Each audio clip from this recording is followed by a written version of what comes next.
Boa tarde, meus amigos. Eu sou Karine Tomes e hoje estou passando aqui para falar para vocês sobre um hormônio chamado leptina.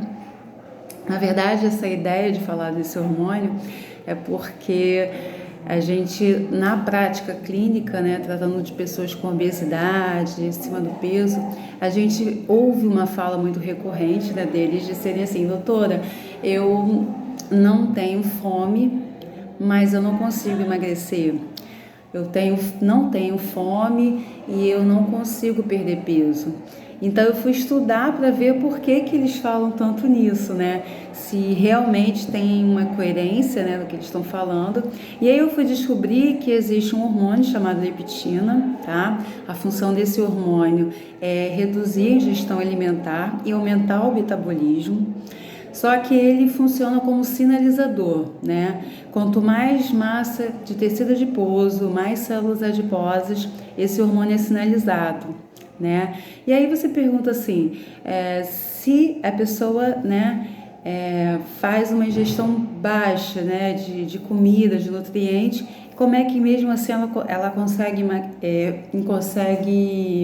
não consegue perder peso e mesmo assim, acaba sendo um paradoxo, Ela come pouco, mas ao mesmo tempo não emagrece. Ela come pouco, mas ao mesmo tempo se mantém naquele peso, se mantém naquela condição de obeso.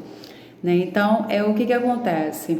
Esses pacientes, como eles têm muita massa adiposa, eles também têm muita leptina, tá? E existe um processo de resistência à leptina, que se chama hiperleptinemia. Então, essa resistência ocasiona um quadro de ganho de peso, Mas aí você pergunta, como é que ele ganha peso se ele não come? O que acontece? Ele ganha peso porque ele não consegue perder o peso, Porque a questão do metabolismo dele fica dificultada. E ele ganha peso porque ele come coisas que são gorduras, que são carboidratos simples, são alimentos que de alguma forma são super energéticos, Então eles continuam nessa condição mesmo sem ter vontade de comer, São pacientes que ficam muito tempo em jejum prolongado, que acaba ocasionando também um estresse no metabolismo, estresse no organismo. Então essa condição faz com que ele aumente de peso, tá? Ele tem um aumento da insulina. Que mais? Ele tem um aumento dos glicocorticoides, que acaba sendo um processo inflamatório aí deles. E eles têm as inflamações agudas, que faz parte até da própria condição da obesidade, O indivíduo obeso, ele é um indivíduo inflamado. Então, ele acaba se mantendo nessa condição, mas de forma mais aumentada. E o que dificulta o quê? É com que ele faça a lipose do tecido adiposo, Ele acaba tendo essa queima do gasto calórico, da gordura, de forma muito diminuída. Então, acaba entrando nessa resistência à leptina.